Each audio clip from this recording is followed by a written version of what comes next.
Programme میں ایک بار پھر خوش آمدید۔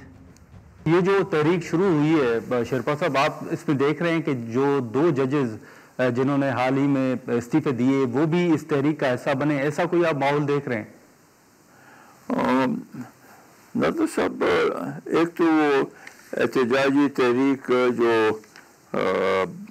پہلے چلی تھی جی، اس میں تو بہت ہی اس سے بھرپور طریقے سے وکلاء نے بھی اور پولیٹیکل پارٹیز نے بھی اس میں حصہ دیا چودھری صاحب کے اس وقت۔ اب وہ سلسلہ اس لحاظ سے اب تک تو نہیں ہے، شاید آگے بن جائے، لیکن مجھے نہیں لگتا کہ، چونکہ ایک تو یہ جو ان کی قائدین ہے جی، آج جو وہ کہہ رہے ہیں، دوسری طرف جیل سے اگر کوئی اور احکامات آ جائیں تو پھر تو سارا سلسلہ پھر سے خراب ہو جائے گا۔ تو اب تک وہ کوئیشن کوآرڈینیشن نہیں ہے۔ لیکن شیرپا صاحب، پہلے تو گنڈاپور صاحب کے اوپر بڑی تنقید ہو رہی تھی خیبر پختونخوا کے جب وہ وزیر اعلیٰ تھے، اب سہیل آفریدی صاحب کے آنے کے بعد آپ صوبے کے اندر کوئی تبدیلی، کوئی بہتری دیکھ رہے ہیں سر؟ نادر صاحب، گنڈاپور صاحب کے وقت میں تو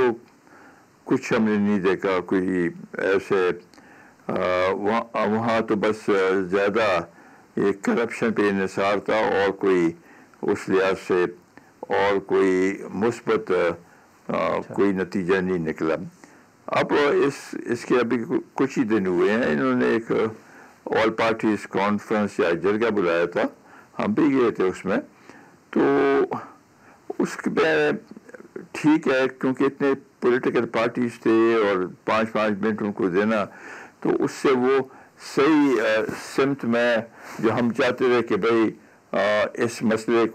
کے حل کے لیے کیا کچھ کرنا چاہیے، میرا خیال ہے کہ ایک میٹنگ ذرا محدود اس سے بلائی جائے تاکہ ہر پولیٹیکل پارٹی اپنے صحیح معنوں میں تجاویز دے سکیں۔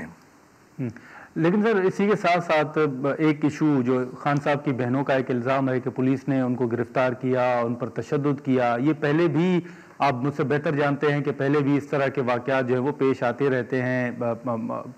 ماضی میں، اگر ہم دیکھ لیں تو مسلم لیگ نون کے رہنما ہوں یا پھر پیپلز پارٹی کے ہوں۔ آپ اس واقعے پر سر کیا کومنٹ کریں گے؟ میرا خیال ہے کہ 2 wrongs don't make 1 right۔ اگر اس وقت عمران خان نے کیا ہے تو اب اس وقت بھی خواتین کے ساتھ اس لحاظ سے جو طریقہ کار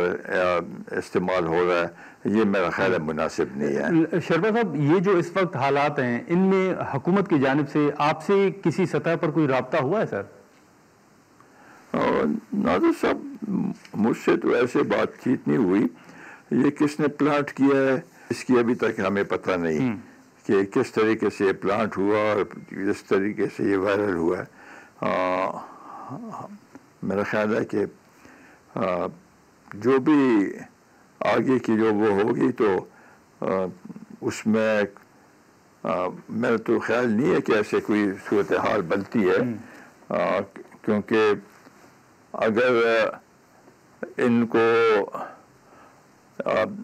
ڈسلوج کرنا ہے تو وہ بھی ایک آسان طریقہ تو نہیں ہے، اور اس سے